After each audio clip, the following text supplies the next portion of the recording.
बृहस्पतिं विश्वकर्मा नमोतये मनोयुजं वाजे अद्याहुवेम स नो नेदिष्टा हवनानि जोषते विश्वशम्भोरवसे साधुकर्मा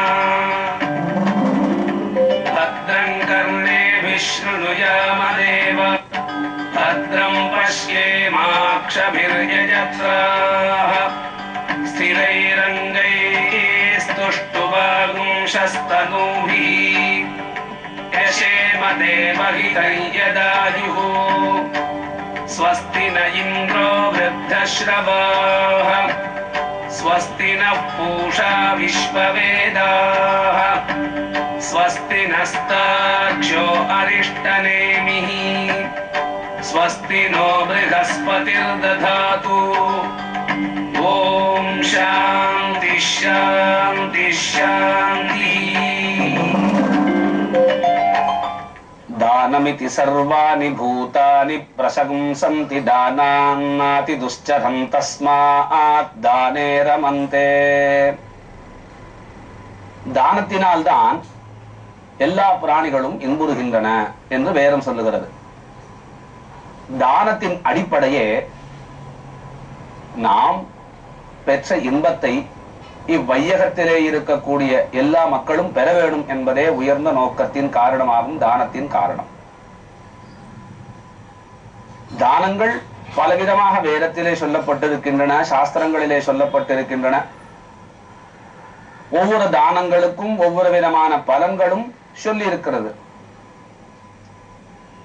இதன் அடிப்படையான தத்துவம் இவ்வுலகத்திலே யாவரும் பசியில்லாமல் இருக்க வேண்டும். அதான் ஷன்னோ தேவீரபிஷ்டய ஆபோ பவந்து பீதயே ஷன்யோரபிஸ்ரவந்து நஹா. இந்த உலகமானது பயிர்களின் செழுமையால் தானியங்களின் விளைச்சலினால் எல்லோருக்கும் உணவானது கிடைத்து எங்கும் பரவச் செய்திருக்க வேண்டும் என்பதாக வேதமானது பிரார்த்தனை செய்கிறது. ஆக ஒரு மனிதனுக்கு தானம் எவ்வளவு அவசியமோ அதே போல் அந்த தானத்திலே அன்னதானம் என்பதானது முக்கியமாகும். இது அழகாக வேதத்திலே ஒரே ஒரு வாக்கியத்திலே சொல்லுகிறது, அதிதி தேவோ பவ. ஒவ்வொரு நாளும் ஒவ்வொரு மனிதனும் 5 விதமான யஜ்ஞங்கள், யாகங்கள் என்று சொல்லுவார்கள், அல்லது அவன் செய்ய வேண்டியதான கடமை. தேவ யஜ்யம், பித்ருயஜ்யம், பூத யஜ்யம், மனுஷ்ய யஜ்யம், பிரம்ம யஜ்யம் என்று. தேவ யஜ்ஞ, பித்ருயஜ்ஞோ, பூத யஜ்ஞோ, மனுஷ்ய யஜ்ஞோ, பிரம்ம யஜ்ஞ. தேவ யஜ்யம் என்பது தேவர்களை குறித்து செய்யக்கூடியதான பூஜைகள் முதலியவன. பித்ருயஜ்யம் என்பது தினமும் தன்னுடைய பெற்றோர்கள் அல்லது நம்முடைய தாத்தா பாட்டி என்று சொல்லுகிறோமே, மூதாதையர்கள், அவர்களுக்காக செய்ய வேண்டியது. பூத யஜ்யம் என்று சொல்லக்கூடியது பிராணிகளுக்காக செய்ய வேண்டியது. இதை சொல்லுவார்கள் வைஷ்ணவதேவம் என்று சொல்லுவார்கள். சாதாரணமாக ஒரு உதாரணமாக நாம் சொல்ல போனால், நம் வீட்டிலே ஒவ்வொரு வீட்டிலும் வாசலிலே அரிசிமாவினால் கோலம் போடுகின்றோமே, அது ஒரு யஜ்யம். அதற்கு பெயர் பூத யஜ்யம். பூதம் என்றால் பிராணிகள் என்று அர்த்தம். ஒரு உயிரினங்களுக்காக நாம் உணவிடுவது. இன்னைக்கு கோலமே போடுறது இல்லைன்றது வச்சுக்கோங்க. யாருக்குமே கோலம் போடுறதே தெரியாது. போட்டாலும் மொக்கு மாவுன்னு சொல்லிட்டு இந்த கருங்கல் கூழாங்கல் இருக்கிற அரைச்சு அந்த மாவு தான் போடுறோம். அது போட்டா பிராணிகள்லாம் உசுரோடு இருக்குமா, அதனால்தான் எந்த எறும்பும் வரதில்லை. ஒரு அரிசி மாவினால் செய்யக்கூடியதான அந்த மாவுல கோலம் போட்டாதான் எறும்போ இல்ல ஈயோ இல்ல பிராணிகள் வந்து அதை சாப்பிடும். அதனால்தான் பிராணிகள்ல இருக்கக்கூடியதான ஈ எறும்புகளுக்கு இவைகளையும், வாயசம் என்று சொல்லக்கூடியதான காக்காவுக்கு டெய்லி சார வைக்கிறோம்னு சொல்லுவாங்க பாருங்க, அதுவும் பூத யஜ்யம். ஒவ்வொரு மனிதனும் செய்ய வேண்டியது. இதை நாம எல்லாம் வந்து பக்கத்து வீட்டுல செஞ்சா நாம வந்து இன்னைக்கு வந்து கேலி பண்ற நிலைமையில இருப்போம். ஆனா உண்மையதான், பூத யஜ்யம். ஒவ்வொரு பிராணிகளுக்கும் நாம் செய்ய வேண்டியதான கடமை. நமக்கு அன்னம் கிடைக்கும் பொழுது, சாதம் கிடைக்கும் பொழுது ஒவ்வொரு பிராணிகளுக்கும் செய்ய வேண்டும். இதை பூத யஜ்யம் என்று சொல்லுவார்கள். மனுஷ யஜ்யம் என்று சொல்லக்கூடியதே அதிதி தேவோ பவ. விருந்தாளிகளை உபசரிப்பது அதிதி தேவோ பவ. யார் விருந்தாளியாக வந்திருக்கின்றார்களோ அவர்களை தேவனாக, பகவானாக, விஷ்ணுவாக நினை என்பதே வேறும் சொல்லுகிறது. அப்பொழுது இருக்கக்கூடியதான தானங்களிலே உணவிடுதல் என்று சொல்லக்கூடியதான அன்னதானமே உயர்ந்ததாக சொல்லப்படுகிறது. அதைதான் சொல்லுவார்கள் அன்னதானம் மகாதானம். இருக்கக்கூடியதான தானங்களிலே பெரியதான தானமானது அன்னதானம். இதை வியாசர் அழகாக சொல்லுகிறார். அன்னம் பிரஜாபி சாட்சாத் அன்னம் விஷ்ணு சிவஸ்வயம் தஸ்மாத் அன்ன சமம் தானம் நபூதம் நபவிஷ்யதி. அன்னம் பிரம்மே திவ்யஜானாத் அன்னாத்யேவ கல்விமானி பூதானி ஜாயந்தே அன்னேன ஜாதானி ஜீவந்தி அன்னம் பிரயந்த்யபிசம்விசந்தீதி தத் விஜ்ஞாய அன்னம் வை பிராணாஹ அன்னதானாதசூன் நிஷ்கிரீணாதி. இவ்வாறாக வேதம் அன்னதானத்தை ஒவ்வொரு இடங்களிலும் போற்றி சொல்லுகிறது. அன்னத்தின் மகிமையானது அளவிட முடியாதது. இதுதான் பழமொழியாக சொல்லும் பொழுது வாய் வாழ்த்தாவிட்டாலும் வயிறு வாழ்த்தும் என்று சொல்லுவார்கள். ஒரு காலத்திலே மயிலாப்பூரில 63 என்று சொல்லக்கூடியதான கபாலீஸ்வரர் கோவிலே உற்சவமானது மிகவும் பிரசித்தமான உற்சவம். ஒவ்வொரு ஊருக்கும் ஒவ்வொரு கோவில்களுக்கும் ஒவ்வொரு விதமான பெருமைகள் உண்டு, ஒவ்வொரு விதமான விசேஷங்கள் உண்டு. அவற்றின் மூலமாக பல தர்மங்கள் கடைபிடிக்கப்பட்டு வந்தன.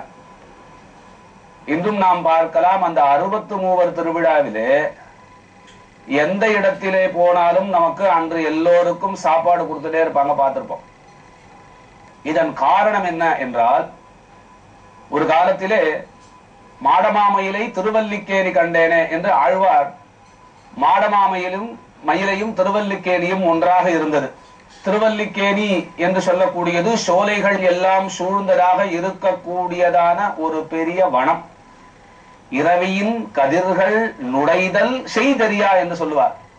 அங்க இருக்கக்கூடியதான சோலைகள்ல சூரியனோட கதிர் கூட உள்ள இறங்காதான் மத்தியான வேளையில கூட. அப்பேற்பட்டதாக சோலைகள் சூழ்ந்ததாக இருக்கக்கூடியது திருவல்லிக்கேணி, மாடமாமயிலை. இங்கே நடக்கக்கூடியதான இந்த திருவிழாவை பார்க்கறதுக்கு பலதரப்பட்டதான பல ஊர்கள்ல இருந்து பல மக்கள்கள்லாம் வருவாங்க. அவர்களுக்கு அன்னதானம் பண்ணணும்னே பல அறக்கட்டளைகள் வச்சு எல்லாம் பண்ணிட்டு இருக்கோம். நீ பாக்குறாங்க, எல்லாரும் பாக்குறோம். என்ன காரணம் என்றால் அன்னதானம் மகாதானம். இது 63 சொல்லணும்ன்றதுக்கோசரம் சொல்லல. எங்கே இருந்து யாரு எப்ப வேணா என்னைக்கு வேணா வருவா அப்படிங்கறதுனாலையும்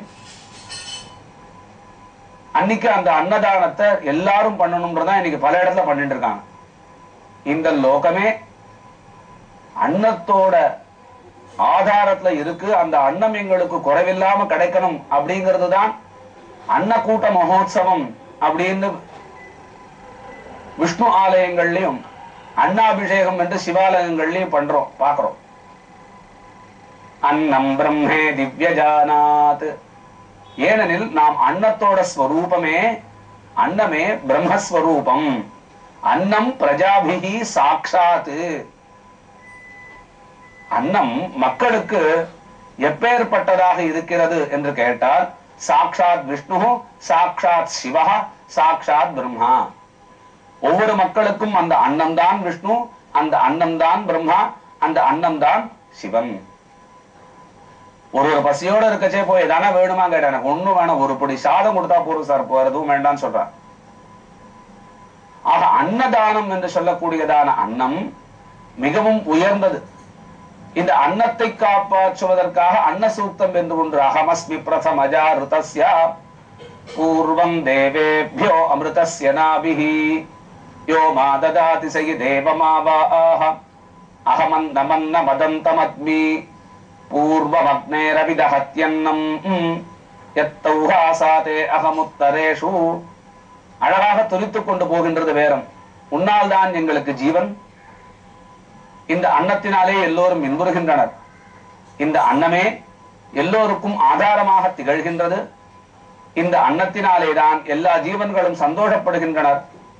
இந்த அன்னம்தான் ஒவ்வொரு பிராணிகளின் உயிருக்கு ஆதாரமாக இருக்கக்கூடியது. இந்த அன்னமேதான் ஒவ்வொரு பிராணிகளையும் மற்றவர்களிடமிருந்து விரோதமில்லாத ஒரு மனப்பான்மையை உண்டாக்குகின்றன. எப்படி என்றால், நாம் தானம் செய்கிறோம், அன்னத்தை கொடுக்கிறோம். அவங்க வீட்டுல சாப்பிட்டுருக்கேன் சார், அதனால என்னால அவர் எதிர்த்து பேச முடியாது சார் அப்படின்னு சொல்றோம் இல்லையா?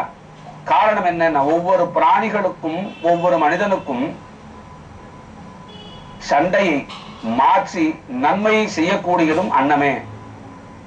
இவ்வாறாக அன்னத்தின் பெருமையாய் வேதமானது சொல்லிக்கொண்டே போகின்றது. ரிக்வேதத்திலே சொல்லும் பொழுது உச்சாதிவி தட்சிணாவுந்தோ அஸ்து, எவன் ஒருவன் தானம் செய்கின்றானோ அவன் ஸ்வர்கலோக வாசத்தை அடைகின்றான். இந்த பூலோகத்திலே நாம் செய்யக்கூடியதான ஒவ்வொரு தானமும் நாம் போட்டு வைக்கக்கூடியதான சேமிப்பை போன்றது. அதுதான் சொல்லுவார்கள், பொருள் இல்லார்க்கு இவ்வுலகம் இல்லை, அருள் இல்லார் கவ்வுலகம் இல்லை. அருள் என்றால் என்ன என்றால் பகவானுடைய ஒரு கடாட்சம். அந்த பகவானுடைய கடாட்சம் கிடைத்தால்தான் நாம் மற்றவர்களுக்கு நல்லது செய்ய வேண்டும் என்பதாக எண்ணம் நமக்கு ஏற்படும். இந்த உலகம் எப்பேற்பட்டது? சாதாரணமாக நாம் அழுதால் மற்றவர்கள் சிரிப்பார்கள், நாம் சிரித்தால் மற்றவர்கள் அழுவார்கள். இதுவே மனிதனின் இயல்பு. சாதாரணமாக ஆத்மவத் சர்வபூதேஷு எப்பஷ்யதி சபஷ்யதி, தன்னை போன்று பிறரையும் நினை என்பதாக எவனொருவன் இருக்கின்றானோ அவனே பகவானுடைய அனுகிரகம் பெற்றவன், அருளை பெற்றவர். இதைத்தான் சொல்லுவார்கள். துரியோதனிடம் சென்று இந்த உலகத்திலே யார் நல்லவர் என்று பார்த்து வா என்று சொன்னாராம் பகவான் கிருஷ்ணர். துரியோதனன் பார்த்து வந்துவிட்டு யாருமே நல்லவர்கள் கிடையாது, எல்லாம் துஷ்டர்கள் தான் என்று சொன்னானாம். அதே தர்மரை, தர்மபுத்திரரை அழைத்து நீர் பார்த்து விட்டு வாரும் என்று சொல்ல, தர்மபுத்திரர் சென்று திரும்பி வந்த உடனே சொல்லுகிறார், இந்த பூலோகத்திலே கெட்டவர்கள் யாரும் இல்லை, எல்லோரும் நல்லவர்களே. ஆக எப்பஷ்யதி சபஷ்யதி, தன்னை போன்று எவர்கள் எல்லா விதமான பிராணிகளையும் எல்லா விதமான உயிரினங்களையும் மனிதர்களையும் நினைக்கின்றார்களோ அவனே பார்க்கிறான் என்பதாக சொல்லுகிறார்கள். ஆக இந்த அன்னதானத்தினாலேதான் மற்றவர்களிடமிருந்து நாம் வேறுபடுகின்றோம். அந்த மற்றவர்களுக்காக இருக்கக்கூடிய கஷ்டத்திலே நாம் பகிர்ந்து கொள்வதனால்தான் அன்னதானமானது விசேஷமாக சொல்லப்படுகிறது. அன்னாத்யேவ கலு இமானி பூதானி ஜாயந்தே. அன்னம் என்பது எல்லா விதமான பிராணிகளுக்கும் இன்றியமையாதது, மனிதனாக இருந்தாலும் பிராணிகளாக இருந்தாலும். தஸ்மாதன்னம் ததுச்சத இதி. ஆகையால் அன்னதானமே மிகவும் உயர்ந்தது என்பதாக வேதம் சொல்லுகிறது. ஆனால் அன்னதானத்தை காட்டிலும் வேறு தானம் உண்டா? உயர்ந்ததான தானம் உண்டா? இல்ல அன்னதானம் தான் உயர்ந்ததா என்று கேட்டால் எல்லா தானமும் உயர்ந்தது அவற்றின் பார்வையிலே, அவற்றின் நிலைமையிலே. அதே போன்றதாக இன்னும் சில உயர்ந்ததாக சொல்லப்படுகிற முக்கியமான தானங்களை, தானத்தின் பெருமைகளை நாம் பார்ப்போம். சகனாவது சகனௌ புனக்து சக வீர்யங்கரவஹை தேஜஸ்வி